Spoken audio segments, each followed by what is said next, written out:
जरा सोचो, एक बहुत ही खतरनाक माफिया गैंग एक आदमी को मारने पर तुली हो और वो नहीं जानते कि वो एक आम आदमी नहीं है। कहानी की शुरुआत होती है स्पेशल फोर्सेस के 3 फौजियों से जो अपने लीडर डेविस के साथ प्रेसिडेंट की बिल्डिंग में जा रहे थे। असल में कुछ आतंकवादी प्रेसिडेंट पर हमला करने वाले थे, इसलिए उन्हें प्रेसिडेंट को सही सलामत बाहर निकालने की जिम्मेदारी दी गई थी। जल्द ही डेविस प्रेसिडेंट को लेकर अपनी गाड़ी में आ गया तो वो कहने लगा कि तुम मुझे लेने इस सस्ती गाड़ी में क्यों आए हो। तो उसने जवाब दिया कि ये सब कुछ दहशतगर्दों को धोखा देने के लिए किया गया है। कुछ ही देर बाद प्रेसिडेंट के फोन की घंटी बजती है तो अचानक वहाँ पे जोरदार धमाका हो जाता है। उसके बाद दहशतगर्दों ने उन पर हमला करके उन्हें चारों ओर से घेर लिया। डेविस फौरन प्रेसिडेंट को महफूज जगह पर ले आया और उसके साथी दहशतगर्दों का सामना करने लगे, लेकिन अचानक एक आदमी ने डेविस के साथी को बंदी बना लिया और उसके बदले प्रेसिडेंट की मांग करने लगा। लेकिन तभी डेविस के आदमी ने अपनी जान की परवाह न करते हुए दहशतगर्द के बम का बटन दबा दिया, जिससे वो और आतंकवादी दोनों मारे गए। इस घटना के 3 महीने बाद डेविस अपने बेटे को कॉलेज से लेने जा रहा था क्योंकि उसका बेटा एक दूसरे शहर में पढ़ता था। उधर कॉलेज में डेविस का बेटा शॉन तलवारबाजी की प्रैक्टिस कर रहा था। कल से कॉलेज में छुट्टियां हो रही थी, इसलिए तमाम बच्चे अपना सामान लेकर घर जाने वाले थे। प्रैक्टिस के बाद शॉन और उसकी दोस्त एरिन बातें कर रहे थे, लेकिन तभी उनकी टीचर ने आके उन्हें सामान पैक करने का कहा क्योंकि दोपहर को कॉलेज बंद हो जाएगा। जल्द ही शॉन ने एरिन के कमरे का दरवाजा खटखटाया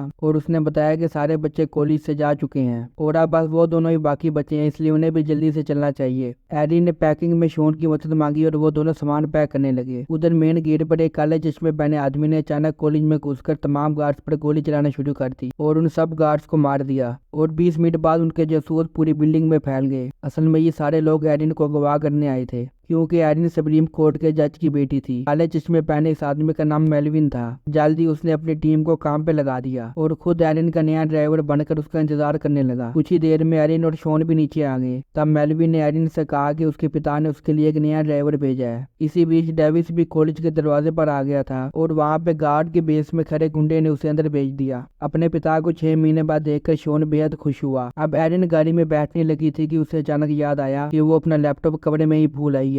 डेविस ने एरिन के बारे में पूछा तो शॉन ने बताया कि एरिन सुप्रीम कोर्ट के जज की बेटी है। ये सुनकर डेविस थोड़ा हैरान हुआ कि एक जज की बेटी इस कॉलेज में पढ़ती है। तब डेविस और जॉन वहीं रुककर एरिस का इंतजार करने लगे क्योंकि वह पूरी बिल्डिंग में अकेली थी। तभी डेविस की नजर कॉलेज के स्टाफ पर पड़ी तो उसे लगा कि कुछ गड़बड़ है। डेविस ने शॉन को गाड़ी में बैठाया और खुद एरिन के पास इस ड्राइवर के बारे में पूछने चला गया। ऊपर जाकर उसने एरिन को अपने पिता को कॉल करके पूछने का कहा कि क्या उन्होंने नया ड्राइवर भेजा है। कॉल करने पर एरिन के डैड ने बताया कि नहीं, उन्होंने तो कोई भी नया ड्राइवर नहीं भेजा। तभी अचानक से फोन कट गया। तभी डेविस ने एरिन को अपने साथ चलने का कहा और अचानक पूरी बिल्डिंग की लाइट चली गई। डेविस ने बाहर खिड़की से देखा तो एक औरत वहां पे उनकी निगरानी रख रही थी, तो वो समझ गया कि ये सारे लोग एरिन को अगवा करने आए हैं। अब डेविस और एरिन बाहर निकलने का रास्ता ढूंढ रहे थे कि अचानक एरिन के फोन पर मेलविन का कॉल आया। मेलविन समझ गया था कि उसका बांडा फूट चुका है, तो उसने डेविस से कहा कि उसकी टीम ने चारों ओर से कॉलेज को घेर रखा है, साथ ही उन्होंने सारे नेटवर्क्स भी हैक कर लिए हैं। इसलिए उसकी भलाई इसी में होगी कि वो एरिन को उनके हवाले करके अपने बेटे के साथ यहाँ से निकल जाए। लेकिन डेविस ने यहाँ भी उनसे बिना डरे कहा कि वो कभी भी एरिन को उनके हाथ नहीं लगने देगा। उधर एरिन के डैड पूल खेल रहे थे कि अचानक उसके बॉडीगार्ड ने खबर दी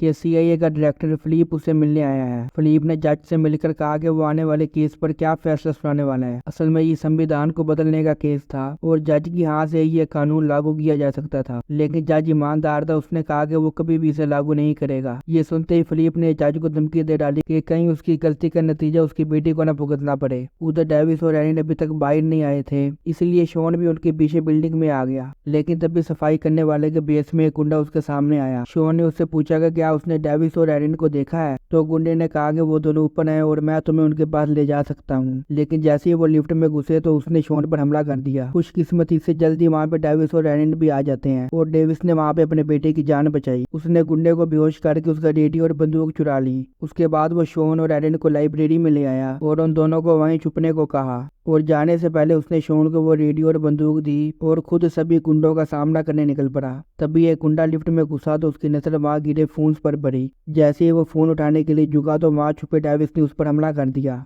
जल्दी डेविस उसके हाथ बांधकर उसे ऊपर वाले कमरे में ले आया। फिर उसने पुलिस को खबर करने की कोशिश की, लेकिन गुंडों ने सभी नेटवर्क हैक कर लिए थे। मौका देखकर गुंडे ने डेविस पर हमला किया, लेकिन डेविस ने अपनी ताकत से उस गुंडे को बुरी तरह पीट कर ऊपर पहुंचा दिया। उधर मेलविन जो खुद एक CIA एजेंट था, उसे पता चला कि डेविस कोई आम आदमी नहीं है, बल्कि फौज की स्पेशल फोर्सेस का कैप्टन है, जिसने कई खतरनाक मिशन को अपने देश के लिए मुकम्मल किया है। अब मेलविन ने अपने सभी आदमियों को सावधान कर दिया, क्योंकि डेविस से पंगा लेना खतरे से खाली नहीं था। इधर लाइब्रेरी में एडिन ने देखा कि शॉन के हाथ से खून बह रहा था, तो वो जबरदस्ती शॉन को मेडिकल रूम में ले आई ताकि वो उसके घाव पर मरहम लगा सके। वहाँ जाकर एडिन ने शॉन के हाथ पर पट्टी बांधी, लेकिन वहाँ पर शॉन पर हमला करने वाले गुंडे को होश आ गया था और वो भी उन्हें ढूंढते हुए मेडिकल रूम तक आ पहुंचा। उसे देखकर शॉन ने उस पर वार कर दिया और दोनों में लड़ाई छिड़ गई। वो गुंडा शॉन को मारने वाला था कि ऐन वक्त पर एडिन ने उसका मुंह जला दिया। अब गुंडे ने एडिन को धक्का देकर जमीन पर गिरा दिया, लेकिन इसी मौके का फायदा उठाकर शॉन ने उस पर बंदूक तान दी, तो आखिरकार वो गुंडा अपनी जान बचाने के चक्कर में वहां से भाग गया। दूसरी तरफ डेविस मेलविन के दो आदमियों से लड़ रहा था। वो दोनों आदमी भी बड़े ताकतवर थे, लेकिन आखिर में डेविस ने उन दोनों को धूल चटा दी। उधर एडिन और शॉन फिर से लाइब्रेरी में छुपने जा रहे थे कि अचानक गार्ड के बेस में छुपे हुए गुंडे ने एडिन को पकड़ लिया। तब शॉन ने उस पर बंदूक तानी, लेकिन तब अचानक डेविस ने पीछे से गोली चलाकर उस गुंडे को मार दिया। अब डेविस ने उन दोनों को यहाँ से जल्द बाहर निकलने को कहा, लेकिन अचानक उनका स्पोर्ट्स टीचर अपने कमरे से बाहर निकल आया। शॉन ने उसे बताया कि बिल्डिंग पर हमला हुआ है और उन्हें जल्द से जल्द यहाँ से निकलना होगा। डेविस ने टीचर से पूछा कि यहाँ से निकलने का कोई दूसरा रास्ता नहीं है। तब टीचर ने बताया कि वो पुरानी लिफ्ट के जरिए पीछे के रास्ते से निकल सकते हैं। खैर, जैसे तैसे वो लोग लिफ्ट तक तो पहुंच गए, लेकिन मेलविन के गुंडे उन पर लगातार गोलीबारी कर रहे थे। आखिरकार डेविस ने सबको बाहर भेजकर खुद गुंडों का सामना करने का फैसला किया, लेकिन शॉन अपने डैड को ऐसी हालत में अकेला नहीं छोड़ सकता था, इसलिए वो भी वहीं रुक गया।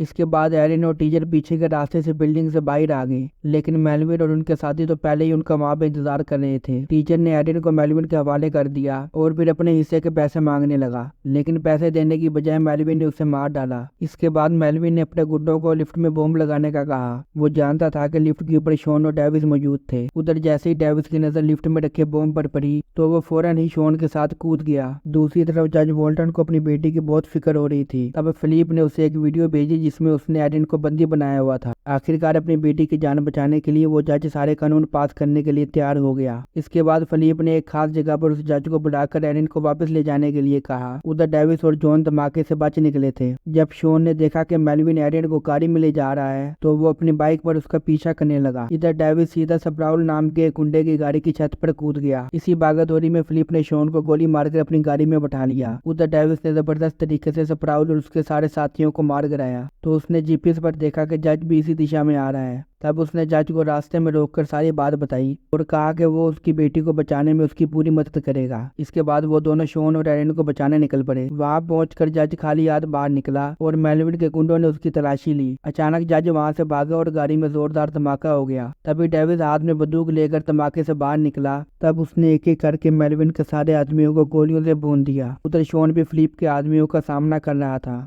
लेकिन उसे हराते ही वहां पे और गुंडे घुस आए और जबरदस्त लड़ाई शुरू हो गई। लेकिन शॉन ने बड़ी बहादुरी से सभी गुंडों की हड्डी पसली कर दी। इसके बाद वो एरिन के पीछे भागा, जिसे जबरदस्ती समुद्री जहाज में ले जाया जा रहा था। तब शॉन ने बहादुरी से गुंडों का सामना करके एरिन की जान बचाई। कुछ ही पलों में जज भी वहां आ गया और वो उन दोनों को एक महफूज जगह पर ले आया। उधर डेविस और मेलविन के बीच में खतरनाक लड़ाई चल रही थी, लेकिन अचानक डेविस की एक वार से गैस पाइप टूट जाती है। जल्दी वहां पे गैस फैल जाती है और अब कुछ ही पलों में धमाका होने वाला था कि डेविस वहां से बाहर कूद जाता है। मेलविन पर भी अंदर ही था कि अचानक वहां पे जोरदार धमाका हो जाता है। आखिरकार डेविस एरिन और शॉन के पास पहुंचा। फिर अगले दिन जब फिलिप अपने घर गया तो वो सामने मेलविन को बैठे देखकर हैरान हो गया। असल में मेलविन किसी तरह कार के धमाके से बच निकला था। फिर मेलविन ने फिलिप से पैसों की मांग की, क्योंकि उसने ये सब कुछ फिलिप के कहने पर ही किया था। लेकिन फिलिप उसे पैसे देने से इनकार कर देता है और कहता है कि तुमने काम पूरा किया ही नहीं तो मैं पैसे तुम्हें किस बात के दूं। ये सुनते ही मेलविन ने पलक झपकते ही फिलिप को गोली मार दी। इसके बाद हम देखते हैं कि हॉस्पिटल में शॉन का इलाज चल रहा था। तब डेविस उसके पास आया और उसने शॉन को एक घड़ी देकर कहा कि ये घड़ी उसे प्रेसिडेंट ने तोहफे में दी थी, और अपने बेटे से कहता है कि जब भी इस घड़ी को देखो तो ये ना सोचना कि तुमने कितनी जानें ली, बल्कि ये सोचना कि तुमने कितनी जानें बचाई। इसी के साथ ये मूवी यहीं पे